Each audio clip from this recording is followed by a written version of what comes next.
Beloved in Christ, today is the fourth Sunday of Easter, which is also known as Good Shepherd Sunday or Vocation Sunday.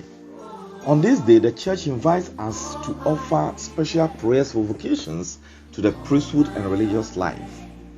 We must also pray for good marriages from which good families emerge, and of course, good families are the bedrock of vocations to the priesthood and religious life. For the family is the first stage of formation. In his message for Vocation Sunday this year, Pope Francis focuses on St. Joseph, since this year is the year of St. Joseph. The Pope tells us that St. Joseph suggests to us three key words for each individual's vocation. The first is dream, the second is service, and the third is fidelity. I cannot agree with the Pope more. This is excellent, because any good and genuine vocation has these three elements of dream, service, and fidelity. One must dream and envision his or her vocation and work hard towards it, to respond to it generously. One must also understand that his or her vocation is for the service of others, not for himself or herself. And to sustain one's vocation, he or she must be very faithful to it. Hence, fidelity is very crucial in all vocations. Any vocation that has these three elements enables a person to accomplish something extraordinary in the eyes of God, not seeking appraisal from any human person. Vocations like this beget and renew lives every day. They touch the lives of others and attract more people to embrace more vocations. Everyone dreams of finding fulfillment in life.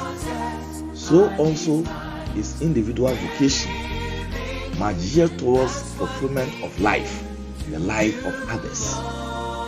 St. Joseph has much to tell us in this regard, because through the dreams that God inspired in him, he made of his life a gift to Mary, to Jesus, and by extensions to all of us, because he responded to God's call generously to even change his plan. When God revealed certain things to Joseph in his dream, he had to change his plans and take a risk, sacrificing his life, his own plans, in order to follow the mysterious designs of God, whom he trusted so much, whom he trusted completely.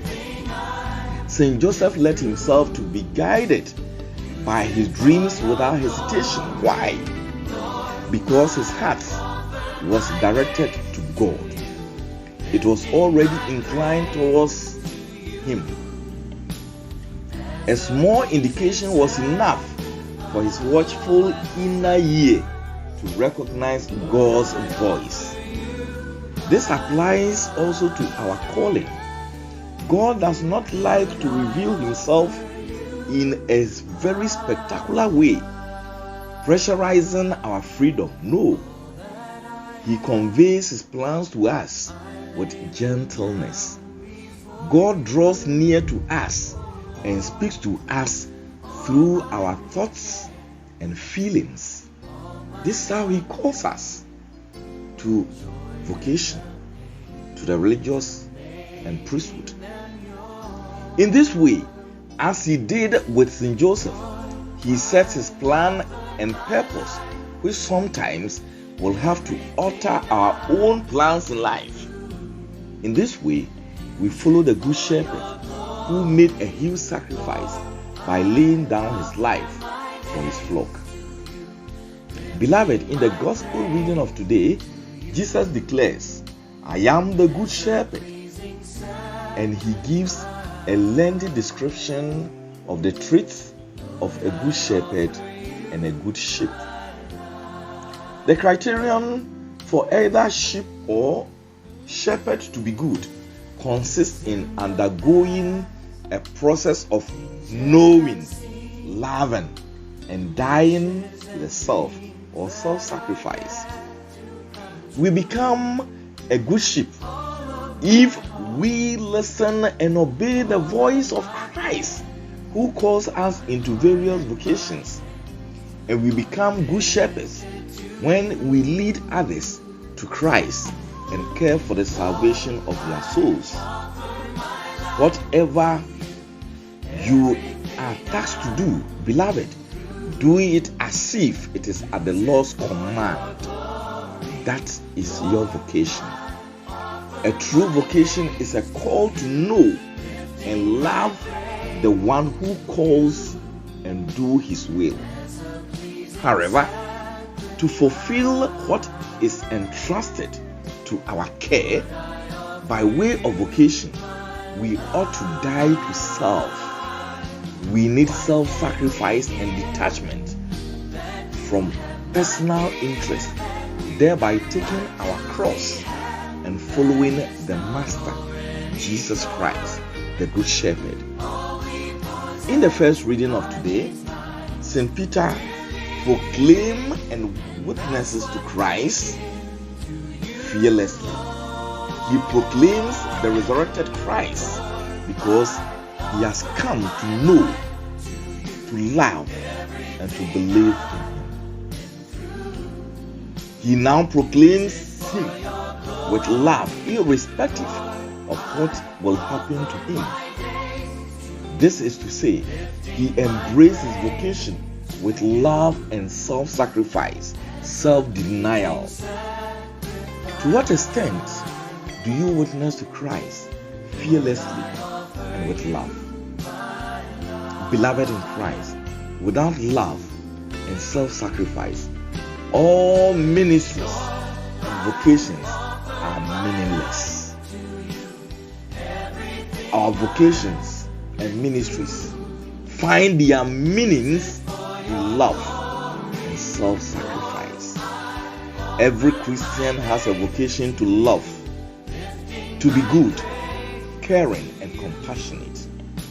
But today, there is a specific need of many more young men and women who will totally devote their time, their lives, their talent, and energies to express in a more profound way the gift of their lives by responding to God's call to the priesthood and religious life.